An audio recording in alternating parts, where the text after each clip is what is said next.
Welcome to my channel Simple Data Science. Today we are going to discuss about the methods to overcome overfitting and underfitting. In my last video I have discussed about the overfitting and underfitting in a detail.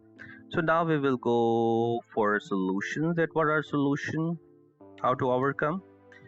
So what are the causes, the main causes of the overfitting? It's just like the model is too complex, there is not enough data. The model have learned too many features and the noise data during a training. It have learned noise during a training. What are the causes of the underfitting? Is the model is too simple. There's insufficient training and poor selection of features and the high regularization. That means the model is not performing well on unseen data. Okay, what are the detailed methods to solve the overfitting? So overfitting can be solved by the regularization, that is L1/L2. That is, we are adding a penalty to a large coefficient, that means the weights, to reduce the model complexity.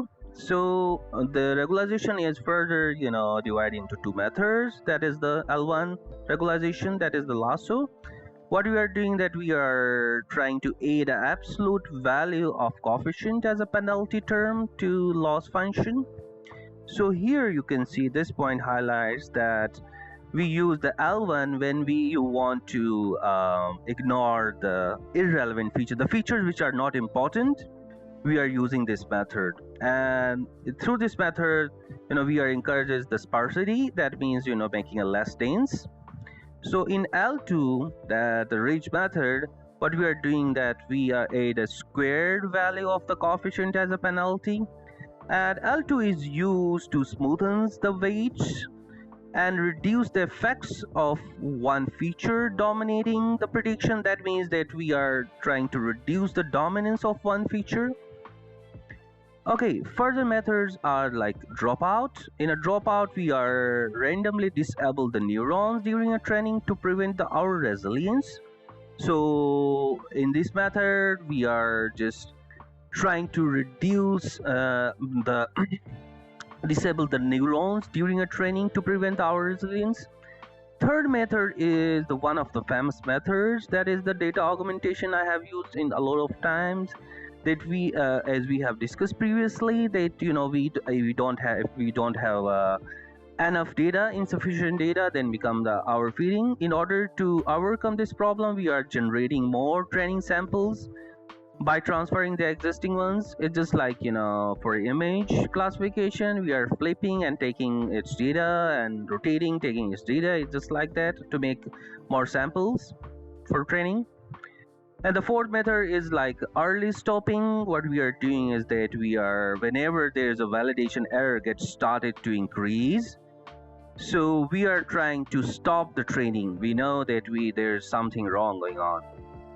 Okay, so the pruning is mainly related to decision tree, that is that removing the sections of the tree that provides a little power.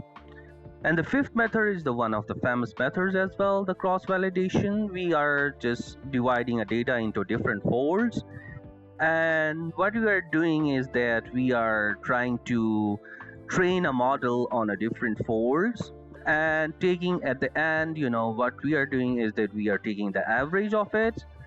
What happens through this, that ensures a model to perform well on unseen data before finalizing it.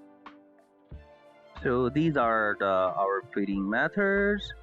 Now we will go to the underfitting. So that is that we know that the model is, as we have previously discussed, what are the causes of the underfitting is the model is too simple. First, we are trying to make a model too complex by switching from a linear to a more deep networks or polynomial models.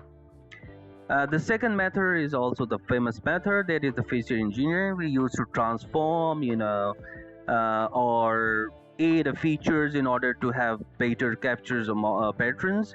If a model didn't able to capture a proper patterns, then what we are doing, we are just try to do engineering related to the features. And the third is like we are reducing the L1, L2 penalties which we have added. And the fourth is like a longer training that the model couldn't able to learn in the single efforts. What we are doing that we are training a model in multiple times in order to give it in order to to have a model to have better understanding about the patterns. And the hyper tuning parameters, this is also important for in order to overcome the underfitting, that whenever we see that there's a underfitting, what we are doing, we are just trying to tune the hyper parameters. For example, in a decision tree, we are doing the tree depth and the training rate, we are trying to tweak it out. Okay, the sixth method I have used personally is just like assemble methods. We are adding a multiple models in order to have a better understanding of the patterns for a model. So, in this method, we are just adding a multiple algorithms to improve the accuracy of the model. So that is known as the ensemble methods. So it is almost end up.